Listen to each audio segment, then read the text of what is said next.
Selamat petang saudara, berita Papua Barat hari ini kembali hadir menjumpai Anda edisi Jumat 14 April 2023. Sejumlah informasi dari daerah di Papua Barat akan kami hadirkan untuk Anda. Bersama saya April Yanikmur, inilah Papua Barat hari ini selengkapnya.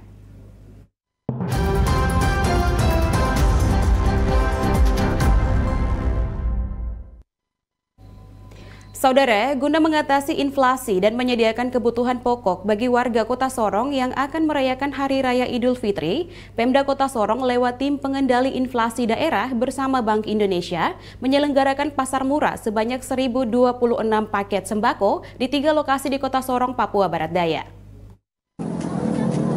Tekan kenaikan harga barang atau inflasi yang selalu terjadi jelang pelaksanaan hari-hari besar keagamaan, Pemda Kota Sorong lewat tim pengendali inflasi daerah bersama Bank Indonesia baru-baru ini menggelar pasar murah di 3 lokasi di Kota Sorong, Papua Barat Daya.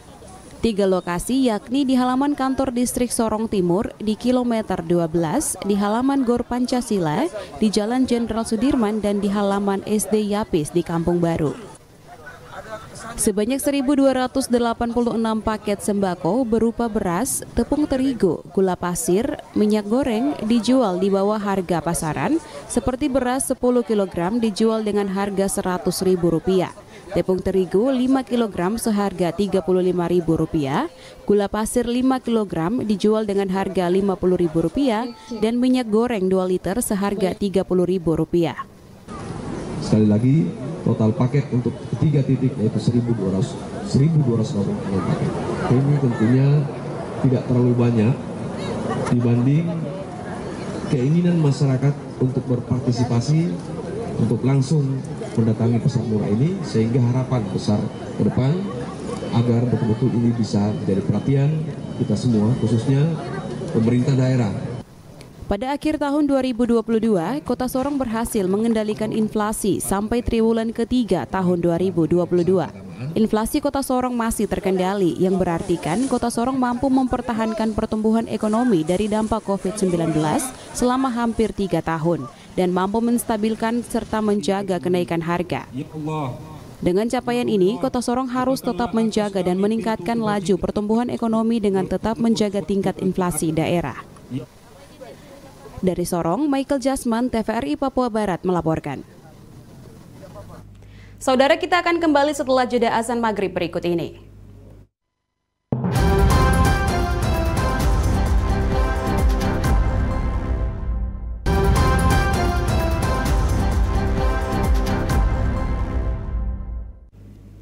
Terima kasih Anda masih bersama kami. Saudara, jajaran TNI Angkatan Laut menggelar pasar murah secara serentak di seluruh Indonesia, khusus di Sorong, Papua Barat Daya, dilaksanakan di Mako Pasmar 3, Koarmada 3, dan Lantamal 14 Sorong, Papua Barat Daya.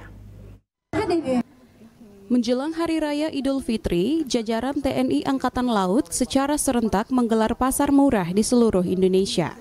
Khusus di Sorong, pasar murah dilaksanakan di halaman Pasmar 3, Koarmada 3, dan Lantamal 14 Sorong, Papua Barat Daya pada 14 April 2023. Pelaksanaan pasar murah ini dipimpin langsung oleh Kepala Staf Angkatan Laut Laksamana TNI Muhammad Ali yang diikuti oleh seluruh satuan yang ada di TNI Angkatan Laut, yakni Lanal, Lantamal, Koarmada, Pasmar, dan Kormal, termasuk Lanal yang ada di pangkalan di seluruh Indonesia. Khusus Sorong, pelaksanaan pasar murah yang dilaksanakan di markas Pasmar 3 mendapat perhatian warga yang ingin berbelanja dengan harga murah. Pasar murah yang dilaksanakan ini, pihak Pasmar 3 juga menggandeng Bulog, Saga Supermarket, Ramayana, Indomaret, dan produk UMKM serta Koperasi Pripkopal TNI AL turut serta dalam mendukung program tersebut. Komandan Pasmar 3, Brigjen TNI Marinir Sugianto mengatakan, tujuan utama dari pasar murah ini untuk melihat kemampuan masyarakat dan meningkatkan ekonomi nasional. Ia menambahkan, daya beli masyarakat dalam kondisi ekonomi saat ini sangat dibutuhkan, sehingga pasar murah dengan harga yang terjangkau, daya beli masyarakat dapat meningkatkan perekonomian nasional. Sugianto menjelaskan, dalam kegiatan pasar murah juga melibatkan UMKM binaan Pasmar 3 dan peran pemerintah, Bulog, dan pihak swasta sehingga roda perekonomian nasional dapat meningkat. Kemudian untuk kegiatan hari ini adalah kita melaksanakan kegiatan pasar ya, secara nasional. Ini dipimpin langsung oleh Bapak Kepala Staf Angkatan Laut, kemudian dilaksanakan oleh seluruh satuan ataupun pangkalan TNI Angkatan Laut yang ada di seluruh Indonesia.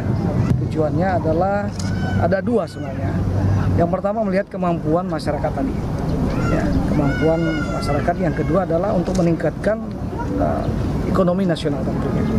Kemampuan masyarakat ini kita melihat daya beli masyarakat yang ada saat ini, termasuk kondisi ekonomi masyarakat yang ada di seputaran kita ini, bahwa baik keluarga besar TNI Angkatan Laut maupun masyarakat yang ada di seputaran Kesatrian ini atau di wilayah Sorong Raya ini. Ya. Sehingga harapannya dengan adanya pasar ini dengan harga yang mungkin dapat terjangkau oleh masyarakat, kita harapkan daya beli masyarakat bisa meningkat. Ya, kemudian ini dampaknya kepada siapa ya? Atau tadi kepada perekonomian nasional.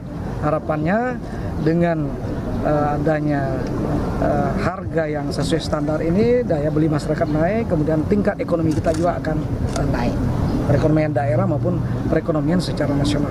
Termasuk tadi dalam kegiatan pasar ini kita melibatkan UMKM, kemudian ada peran tentunya peran Pemda, peran dari Bulog dan sebagainya, swasta, sehingga berpartisipasi dengan kegiatan ini, sehingga harapannya kita itu tadi dapat memperlancar atau roda perekonomian sehingga perekonomian nasional dapat meningkat. Sementara Endang, salah satu warga yang mengaku sangat terbantu dengan adanya pasar murah karena sejumlah kebutuhan sembako yang dibeli dengan harga yang sangat terjangkau. Beli ini sembako pasar murah. Merasa terbantu tidak dengan? Iya, terbantu. Harganya murah. Harganya agak miring. Harganya miring lah. Lu belanja apa aja? Telur apa namanya? Gula sama ini. Atau koko. Berapa itu kalau? 63. Kegiatan pasar murah yang dilaksanakan secara serentak jajaran TNI Angkatan Laut berlangsung selama 2 hari. Dari Sorong, Michael Jasman, TVRI Papua Barat melaporkan. Saudara, pemerintah Provinsi Papua Barat berharap sebagai ASN harus semangat dalam menjalankan tugas sebagai abdi negara karena hak kita sudah dibayar penuh. Hal tersebut disampaikan staf ahli Gubernur Papua Barat, Niko Tike, saat memimpin apel gabungan di lingkup pemerintahan Provinsi Papua Barat pada Jumat 14 April 2023.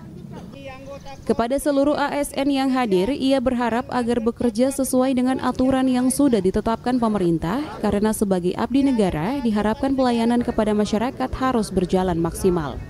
Dalam arahannya, diingatkan bahwa sebagai pegawai di Provinsi Papua Barat sudah mendapatkan gaji dan juga TPP, hak sudah dibayarkan, namun terlihat masih banyak pegawai yang pemalas untuk masuk ke kantor, pemalas untuk bekerja dan juga lain sebagainya.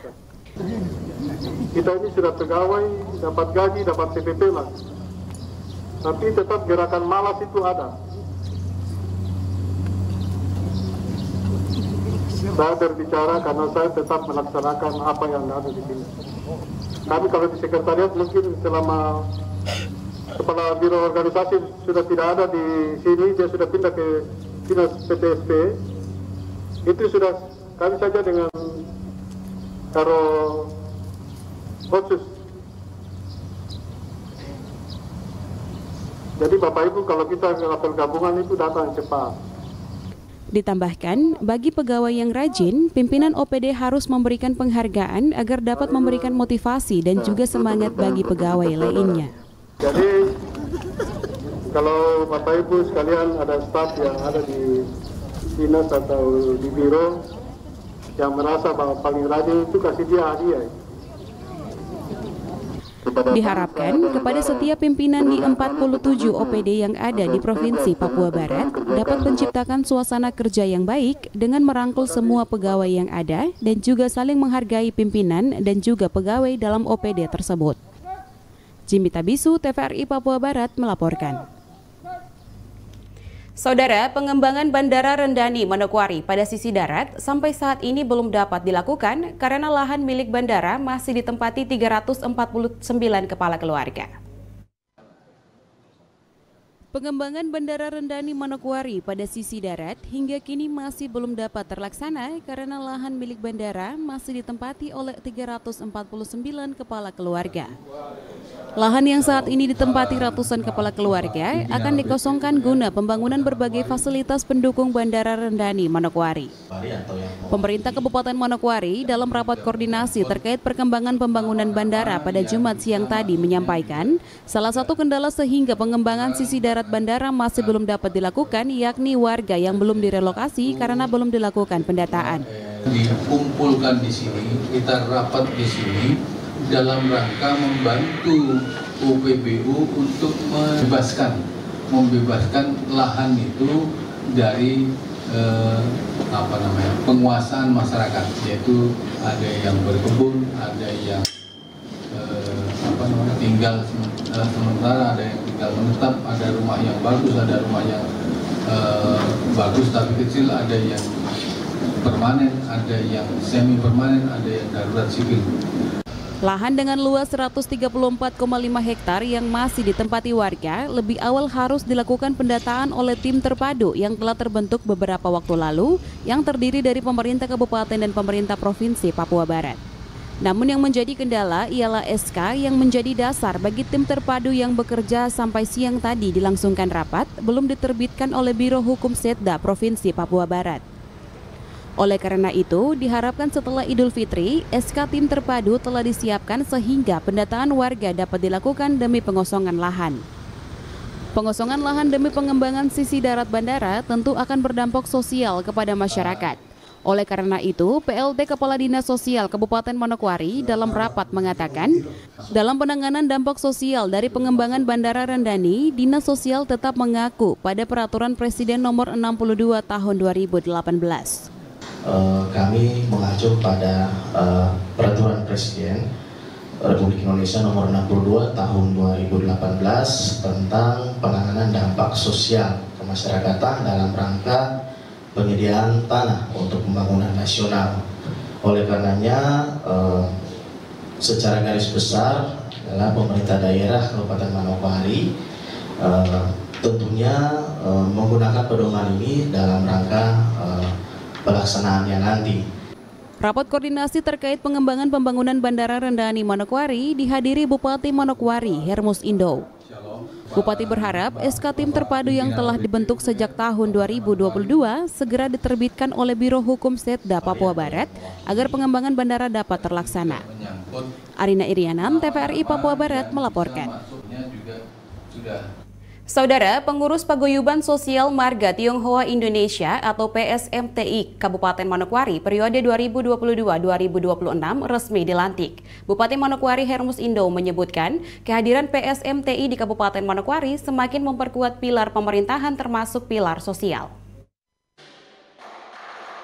Pelantikan pengurus Paguyuban Sosial Marga Tionghoa Indonesia PSMTI Manokwari ditandai dengan pembacaan surat keputusan oleh Wakil Ketua Korwil PSMTI Modalki di Tanah Papua yang berlangsung pada Kamis 13 April 2023 di Aula SMA Villanova Susweni, Distrik Manokwari Timur. Bupati Manokwari Hermus Indo dalam sambutannya pada pelantikan pengurus Paguyuban Sosial Marga Tionghoa Indonesia PSMTI Manokwari periode 2022-2026 menyampaikan kehadiran PSMTI semakin memperkuat pilar pemerintahan termasuk pilar sosial.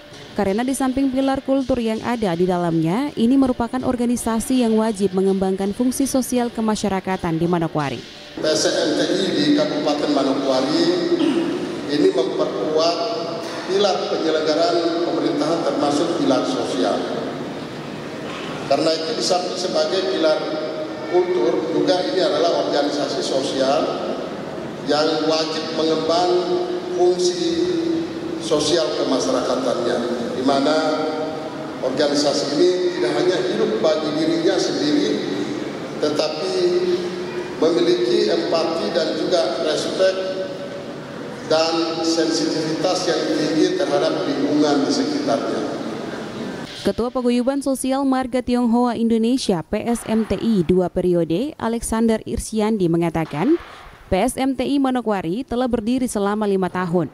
Dalam kurun waktu tersebut, organisasi Marga Tionghoa telah berkiprah di tanah Papua bersama pemerintah daerah, TNI Polri dalam membantu masyarakat yang terdampak COVID-19 dan pemberian sembako maupun pengobatan katarak yang bekerja sama dengan Terang Papua. Dengan demikian, PSMTI Manokwari sudah berdiri 5 tahun yang lalu di kota ini. Dalam kurun waktu 5 tahun, PSMTI Manokwari telah berkiprah bersama pemerintah daerah, Polri maupun TNI untuk bersama-sama membantu masyarakat di pinggiran dalam pemberian sembako di mana COVID-19 melanda Indonesia, mendukung APD buat para dokter dan tenaga medis, pembagian sembako untuk masyarakat terdampak ekonomi karena COVID-19 maupun bersama pemerintah, Polri dan TNI dalam pemberian vaksin kepada masyarakat, bekerja sama dengan Yayasan Terang Papua bertempat di Rumah Sakit Bayangkara, Polda Papua Barat melakukan operasi katarak gratis buat masyarakat di Manokwari. Sebelumnya, dalam laporan Ketua Panitia PSMTI Manokwari, Agus Warbal menyampaikan, sebagai salah satu organisasi besar di Kabupaten Manokwari dan secara kepengurusan sudah terbentuk, hal ini tidak terlepas dari seluruh kerja keras masyarakat Tionghoa Manokwari yang sudah memberikan sumbangsi yang begitu besar kepada kepengurusan periode 2022-2026. PSMTI Kabupaten Manokwari merupakan bagian dari organisasi besar di mana harus menjustifikasi kepengurusan yang sudah terbentuk secara de facto sudah ada dan secara de jure harus berlanjut sehingga harus sah atau pemerintahan. Kegiatan malam hari ini kami juga berterima kasih untuk seluruh warga Tionghoa Kabupaten Manokwari yang memberikan sumbangsi sehingga pelaksanaan kalau lihat malam hari ini pasti banyak yang teringat di kampung halaman. Natalindo Karewai, TVRI Papua Barat melaporkan. Sementara itu, Saudara, Ketua Umum Korwil Pengurus Paguyuban Sosial Marga Tionghoa Indonesia PSMTI di Tanah Papua menyampaikan, Marga Tionghoa Manokwari harus lebih solid dan membangun hubungan yang lebih erat ke depannya. Selaku Ketua Umum PSMTI di Tanah Papua, Ishak Mentelalu mengatakan pelantikan pengurus Paguyuban Sosial Marga Tionghoa Indonesia atau PSMTI harus bisa meningkatkan hubungan dengan setiap kerukunan dan himpunan paguyuban yang ada di Kabupaten Manokwari. Hal ini dilakukan supaya dapat bersama-sama bergandengan tangan bahu-membahu dalam membangun Kabupaten Manokwari, terlebih penting mitra pemerintah daerah. Kemudian membangun suatu hubungan yang lebih baik dan lebih erat. Ini perlu ditingkatkan dengan kerukunan, himpunan ataupun paguyuban, komunitas suku yang lain. Supaya bersama-sama kita bahu-membahu, bergandengan tangan membangun Kabupaten Manokwari. Biar kita semua mempunyai satu tekad yang sama, menjadi mitra pemerintah Kabupaten Manokwari. Sementara itu, Ketua Paguyuban yang baru, Alexander Irsyandi, berharap dukungan dan kerjasama semua pengurus dalam menjalankan organisasi ini ke depannya dengan baik, serta bekerja sama dengan pemerintah, TNI Polri, dan pihak terkait lainnya di atas tanah Papua dalam setiap aksi sosial di lapangan. Selaku Ketua Paguyuban yang terpilih untuk kedua kali, sangat mengharapkan dukungan kerjasama semua pengurus dalam menjalankan organisasi ini secara baik dengan bekerja sama dengan pihak pemerintah daerah, TNI, Polri, dan terus memupuk rasa kesatuan dan persatuan sesama warga keturunan Tionghoa di Kota Manokwari maupun yang berskala nasional. Sebelumnya, pada Kamis 13 April 2023 kemarin, Ketua dan Wakil Ketua Umum PSMTI di Tanah Papua tiba di Manokwari dengan menggunakan maskapai Wings Air yang dijemput oleh Ketua Paguyuban Sosial Marga Tionghoa Manokwari. Natalindo Kerewai, TVRI Papua Barat melaporkan. Saudara, arus mudik penumpang menjelang Idul Fitri 1444 Hijriah mulai terlihat memadati Bandar Udara Rendani Manokwari Jumat 14 April 2023, sepekan menjelang Hari Raya Idul Fitri, di mana UPBU Manokwari juga memprediksi penumpang yang akan berangkat dan tiba di Manokwari mencapai 1.200 penumpang.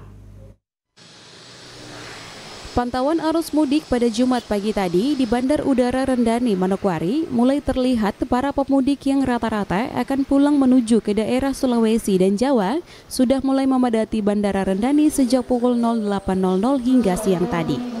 Di mana unit penyelenggaraan Bandar Udara Rendani UPBU Manokwari memprediksi penumpang yang akan berangkat dan tiba di Manokwari mencapai 1.200 orang dan bahkan hingga 1.500 orang lebih menjelang Hari Raya Idul Fitri 1444 Hijriah yang kurang dari 8 hari lagi. Kepala Unit Penyelenggaraan Bandar Udara Rendani UPBU Manokwari, Havandi Gusli, kepada TVRI Papua Barat di ruang kerjanya mengatakan, kegiatan angkutan lebaran di Bandara Rendani sudah masuk pada puncak maksimal penerbangan, kecuali salah satu maskapai yang tidak beroperasi saat ini.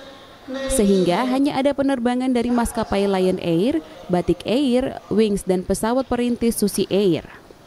Di mana jumlah ini meningkat menjadi 9 pesawat dan 18 pergerakan dalam sehari. Sementara itu, untuk jumlah penumpang kini naik mencapai 30% dibandingkan dengan hari biasanya. Di kegiatan angkutan lebaran ini, jumlah penerbangan di Rendani itu mencapai maksimal, kecuali salah satu maskapai yang saat ini mungkin sedang mengalami permasalahan teknis. Namun dari penerbangan yang lain seperti Lion, Batik, Wings, Susi, semuanya terbang. Dalam satu hari ada berapa kali terbang ini, Pak? Diperkirakan pada hari ini mencapai 9 pesawat atau 18 pergerakan. Havandi Gusli menghimbau kepada seluruh penumpang dalam melaksanakan setiap penerbangan angkutan lebaran agar dapat memperhitungkan waktu keberangkatan mereka agar tidak tergesa-gesa dalam proses check-in dan boarding sehingga para penumpang bisa melakukan prosedur penerbangan dengan aman dan selamat. Kepada seluruh calon penumpang dalam menghadapi dan melaksanakan penerbangan di angkutan lebaran saat ini, maka dihimbau untuk kiranya dapat memperhitungkan waktu keberangkatannya untuk kiranya tidak tergesa-gesa dalam proses check-in, boarding, dan sebagainya, sehingga nanti para penumpang bisa melakukan kegiatan prosedur penerbangannya secara santai, rileks, dan tidak tergesa-gesa. Posko angkutan lebaran tahun 2023 kini juga telah dibuka di area Bandar Udara Rendani dengan bekerja sama dengan Basarnas Manokwari, TNI Polri, pemerintah daerah, dan juga instansi terkait lainnya di Manokwari. Natalindo Kerewai, TVRI Papua Barat melaporkan. Saudara, menjelang akhir masa jabatan, penjabat Gubernur Papua Barat, Paulus Waterpauw, konsen pada penurunan angka stunting dan juga kemiskinan ekstrim di Papua Barat. Persoalan stunting dan kemiskinan ekstrim saat ini menjadi atensi dari pemerintah pusat yang disampaikan kepada penjabat Gubernur Papua Barat, Paulus Waterpauw, saat memaparkan hasil kinerjanya triwulan 3 dan 4 sejak bulan Mei 2022 lalu yang dipaparkan kepada Mendagri dan Dirjen Otonomi Daerah. Dari hasil pemaparan, disampaikan hasil kinerja penjabat gubernur sangat baik. Namun ada beberapa hal yang harus segera diseriusi, yaitu terkait dengan stunting dan juga kemiskinan ekstrim. Hal ini dikarenakan dari hasil evaluasi Papua Barat masih menjadi provinsi yang memiliki kasus stunting dan juga kemiskinan ekstrim yang sangat tinggi. Untuk itu, pemerintah provinsi telah melaksanakan rapat terpadu untuk melihat hal tersebut dan direncanakan dari Kabupaten Teluk Bintuni, Provinsi Papua Barat akan mencanangkan untuk serius menangani kasus stunting dan kemiskinan ekstrim di Papua Barat. Baik, dinyatakan baik. Hanya saja yang menjadi atensi itu di stunting dan kemiskinan ekstrim. Karena itu menjadi kebijakan Bapak Presiden, oleh karenanya saya tadi datang harus rapat cepat dengan tim kerja kita di pemerintahan provinsi untuk kita ambil langkah segera. Karena di hasil evaluasi stunting dan kemiskinan ekstrim, Papua Barat masih menjadi provinsi yang rendah. Angka prevalensinya maksudnya tinggi, tapi di urutan provinsi termasuk yang ada dalam kelompok rendah, artinya rentan terhadap stunting dan kemiskinan ekstrim. Ditambahkan, untuk menyelesaikan masalah stunting dan juga kemiskinan ekstrim, selanjutnya akan dilaksanakan rapat bersama dengan pemerintah daerah sehingga masalah stunting dan juga kemiskinan ekstrim dapat dilaksanakan hingga ke kampung dan juga daerah pedalaman yang ada di kabupaten di Provinsi Papua Barat. Pengobatan kesehatan ibu dan bayi dan memberikan makan bergizi. Kadang-kadang itu kita hanya menjawabnya itu di kota. Kita melakukannya itu di kota, tapi ada persoalan lain yang nampaknya di kampung dan dusun. Itu yang belum terintervensi. Nah itu sebenarnya bagaimana menyambungkan antara provinsi dan kabupaten yang punya masyarakat. Diharapkan dengan adanya rapat koordinasi, semua stakeholder di provinsi dan juga kabupaten di Papua Barat harus intervensi terkait dengan penanganan stunting dan juga kemiskinan ekstrim di Provinsi Papua Barat. Diharapkan dengan adanya langkah bersama, secara perlahan angka stunting dan juga kemiskinan ekstrim akan diturunkan secara perlahan di Provinsi Papua Barat. Jimmy Tabisu, TVRI Papua Barat melaporkan. Informasi selanjutnya akan hadir setelah jeda berikut ini, tetaplah bersama kami.